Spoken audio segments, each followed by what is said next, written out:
Counties, for instance, yesterday, Jamhuri Day celebrations were not freely marked because politicians used the occasion to try and outdo each other. So who is really paying attention, and what does this point to 8 months to the general election? Talk to us. The hashtag is the big question on Twitter. You can also text us on 22422. First, let's take a look at what exactly we're telling you.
And several other places, and this is not yesterday only, it's been happening for a while now. Felix Odhiambo is an election law expert. Thank you so much for making time for us tonight. And Irene Jeri-Wanyoike is the Commissioner and Vice Chair of the National Cohesion and Integration Commission. I'll start with you, Felix. In your experience as an election observer, first, what does this imply to you? What do you make of such scenes? Well, it's a worrying trend. And I've been on record since 2014, late 2014 and 2015, that if you analyze the current electoral environment, the political and electoral environment points to serious and worrying trends and levels of violence that, if left unchecked and unchallenged, may escalate to unprecedented levels never witnessed in this country. And I think we should take very seriously the caution of the former Chief Justice that if you look at the run-up to 2017, if you look at now, and if you look at the pictures that you just showed, the situation is such that something has to be done. And if left unchecked, then this country is staring at serious, there's sufficient early warning that we should take heed of. Okay. The drumbeats of war are beating. Is NCC seeing this? Has it been seeing this? And what are you making of this?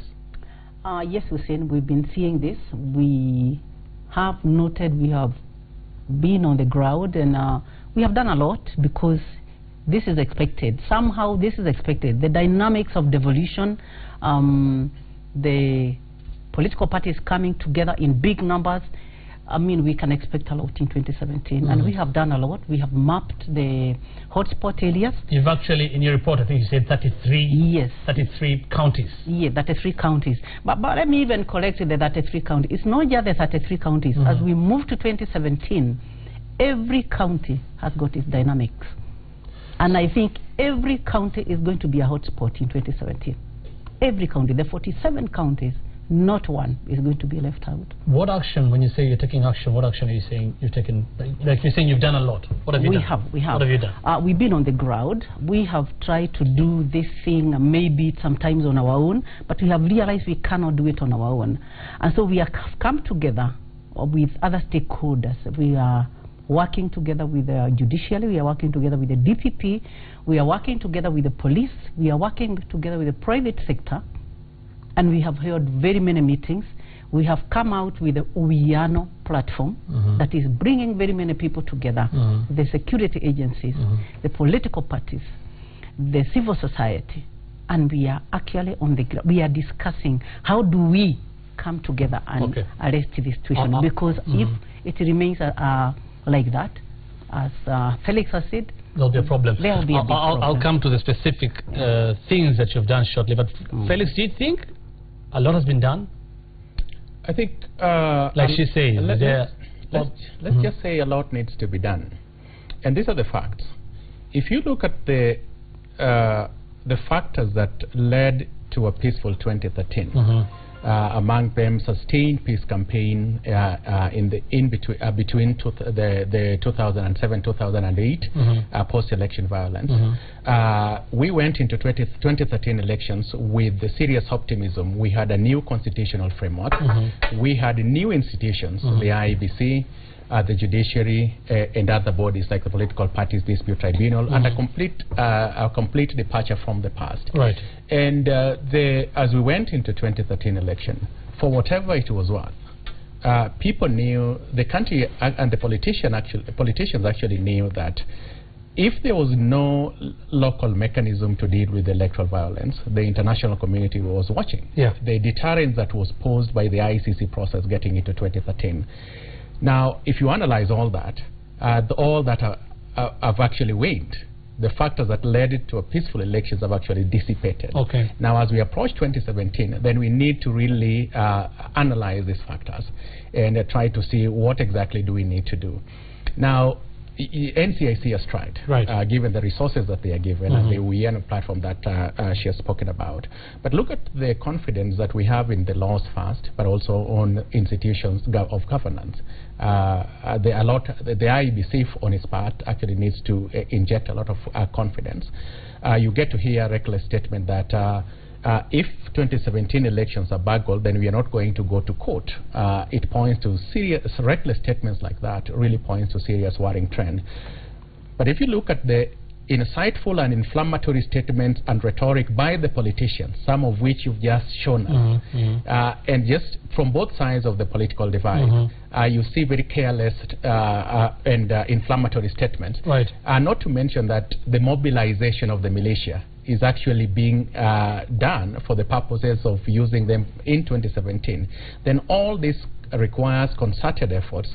It points to the fact that really we need to go beyond what the NCIC is doing. But what are your limitations? First, before I ask you what specifically you've done, for example, when we look at this, what we've been seeing on TV lately, we know NCIC is concerned with cohesion and tackles hate speech and all. Sometimes it's actions, not really even words, so that we can talk about hate speech. Does that fall under what you're supposed to do as NCIC? Hate speech or what? No, the actions we're seeing when people are being tear gassed, when people throw stones at each other or seats at each other, whatever. Hussein, I would say yes and no, because our mandate is for Kenyans to live harmoniously together. That's number one. We are supposed to have activities on the ground that bring Kenyans together so that they can live together. We are supposed to, to have a program that they are throughout the year, that are non-stop, let's say, that are continuous, that remind Kenyans that we are one, that Kenya is one. But what we have seen in the papers is violence. This one can only be tackled by the security arm of government. And when it is actually down, then we move in and introduce our activities. Because right now, we as NCIC, we cannot go out to the ground when people are throwing stones, when there is tear gas, when there is all that, because we are not armed. But we wait for the security to go down and calm the waters. The police, That's why I said we are working with all stakeholders. The police are supposed to... We actually called for this show, but they didn't. Show up. It's good to mention that, yes. We are working with them, and they are very willing somehow to work with us, so that when they go to the ground, they go to Nakuru, they go to all those places where there was violence. When it is calm, then NCIC moves in and talks to people, because we are about dialogue at NCIC. But do you think it's working? If you're saying you've been doing this or for this time, but still you're the ones who are telling us you've actually said almost every county will be a hotspot. Meaning something is not right. Every county will be a hotspot from now on. So what you're doing is not working then? You see, when you map hotspots, you are supposed to go back on the to the table and lay down structures on what you're going to do. So what we have done is we have mapped the hotspots, and we know everywhere. Every county is a hotspot now. And what we have agreed is to come together with the police that you have mentioned, with the deputy DPP, with the political parties, NIS, everybody, the security arm of this government. We have come together, and we have agreed we are going to tackle this issue together. Because it is the only way that we can stop the politicians, and I will say the politicians, because of most of what you have seen there is because of politics. And if each one of us does his part or her part, something can happen. It's not all hopeless, but it all depends on everybody, whether each and every person. Is there any institution you think is not doing its part right now? We are not doing enough, including NCIC. Yeah. Well, let me. I can't talk for myself. I'll read a tweet here. Okay. For Felix, you'll come to talk about it. Sir Rowling says the office of the deputy. The Director of Public Prosecutions and the police are sleeping on the job. Drumbeats of violence are getting louder. Nicholas Oziambo says, tell Irene Jerry it's not about the activities but the results. Exactly what I was telling you when you say all these are hotspots, but you're still doing something. Yeah.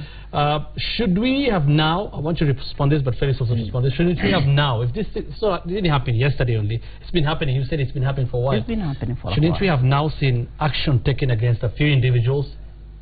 Exactly. If just to set an example. And that's the point. And that person who tweeted is actually spot on. The penal code in this country is not suspended in an election year or for the purposes of elections. What we've seen here is serious violence of criminal nature.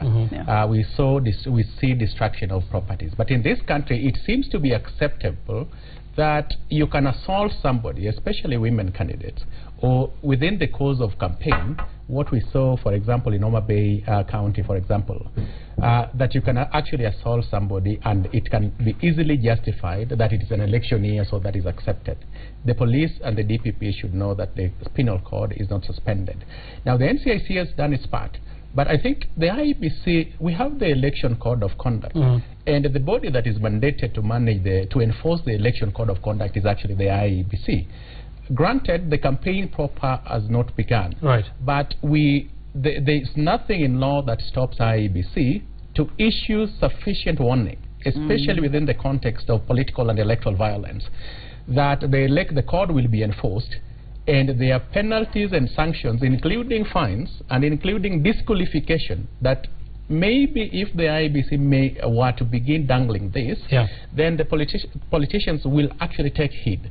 But we have to do a lot. There's a need to coordinate better among the agencies that are charged with the responsibility of mitigating electoral violence. And I think we need to complement the efforts of the NCIC, but the police must also swing into action. Right. Read a few tweets. And that's why I said, Hussein, we are not doing enough. We need to do more than we are doing. What has happened here, we need to see action tomorrow. Seriously, if Kenyans will take us seriously, we need to see action tomorrow. Have you been complaining about this? In the background, not necessarily in the public. No, we've been talking. You don't have to go to the media but we've been calling the people concerned, and we've been sitting down and discussing these issues. And that is why I said we are working together with many stakeholders. The business community is concerned because they are the ones who suffer, and we have had meetings. The other day we had a meeting in Mombasa. We are meeting, and we are saying everybody must do their part, because this thing cannot be done by NCAC. It cannot be done by the police alone. It cannot be done by the DPP alone. We have to come together. The political parties has to be there. The IEBC has to do their part. Everybody has to do their part. And as Felix has said, we need to be well coordinated, and that is what we are trying to do. Maybe we have not been seen to do it, but we are trying to do something. We've been having meetings, we've been doing a few things, and even when you saw even the Pagani 6, it's because of that coordination. It wasn't just, it didn't just happen. No. Right. Finally, because of counties, are we seeing a new trend happening again in terms of what we call violence or election violence in Kenya. And that question actually, somebody on Twitter, Bulldozer says, now it's the same tribe versus same tribe. Same tribe, I wouldn't want to say the tribes, but what he's saying in other words is the same tribe within a county versus the same tribe within a county. It's a new trend. And you may want to add intra-party. Violence within political parties, contesting for those seats, especially at the county level. And the truth of the matter is that when we went into 2013, we had not quite appreciated the importance of the new constitution. But now we can relate with it. Now you can see in my local MCA, for example, drives a Prado. Everybody resonates with that, connects with that. Yeah. They see elections at the devolved level as events and episodes that change people's fortune. And the resources involved. And the resources involved. At an average, governor manages $6 billion per year. And this will actually mean that elections at the devolved units will be more fiercely contested than, say, for example, election for the senators and members of the National Assembly. Okay. Yes. Finally, maybe, what do you think we should do going forward? I'll start with you. Let me repeat again. We need to work together. We need to work together with the civil society. We need to work together with the security arm of this country. We need to come together and actually address this issue, because it's a very serious issue, Hussein. Very, very serious. Devolution has brought another, dynamics new in this country. Basically, a few years back, we were looking at some counties that were actually, notorious, if I may, for lack of a better word. But now, it is not those counties. It is every county now. The seat of the governor, everybody would like to be a governor. And let me tell you, it's because of resources, nothing else. It is not what you can do for your people, it's about resources. It is how much you can control. And it's going to be bad, because the governor who is there right now will do anything possible to make sure that he's not thrown out. For many reasons. One, there are things they have done and they would want to be there to cover up. We have to, get this right. There is a lot that they have done, and they would like to stick there for another 5-10 years so that they can cover up what they have done. Number two, look at the seat of the senator. There is nothing. So every senator is aspiring to be a governor. Every person is aspiring to be an MCA because they have the resources. It's not about what I can do for my people. It's about resources. It's what I can get for myself. And that's why I'm saying a lot has to be done. Very little is being done, and I'm actually ashamed. We haven't done much. But I think maybe we were caught up in this whole thing of devolution, and we are not very prepared. But if we come together at this time, we have 8 months.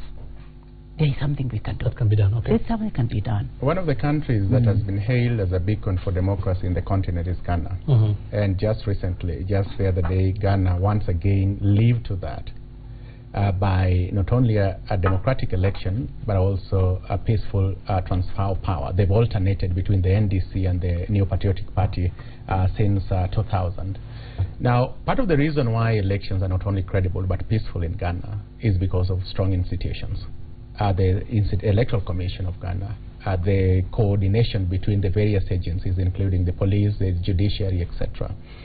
But most fundamentally, Ghana has a platform, a dialogue platform called the Inter-Parties Advisory Committee, our equivalent of the Political Party Liaison Committee. Now, whereas Ghana has actually developed this committee to an extent that difficult and controversial political issues are resolved at the IPAC level, this committee. Now, for us, we've been dilly-dallying since 2011 with establishing the PPLC, the Political Parties Liaison Committee. Now, other than what we have said, I think we need to reconceptualize PPLC to an extent that we can actually have it as the platform to discuss very serious political issues. And I think that would probably be a way forward for us. Right. Felix Odhiambo, an election law expert, and Irene Njeri Wanyoike, who is the Vice Chair of the National Cohesion and Integration Commission, also a commissioner there. Thank you so much for making time for the big question tonight. Again, on Twitter, Francisco says it's very shameful to see our so-called leaders fighting and causing disputes to the peaceful citizens. We have Solomon Ambuko again talking about NCIC, saying NCIC was missing big time in the recent Laikipia skirmishes. Where were they? And we have somebody here on a positive note. This is Sir Conrad saying, we may not agree with every decision the other one makes. Let's learn to listen to each other. Keep talking to us. The hashtag on Twitter is the big question. You can also text us on 22422. We're back after this break.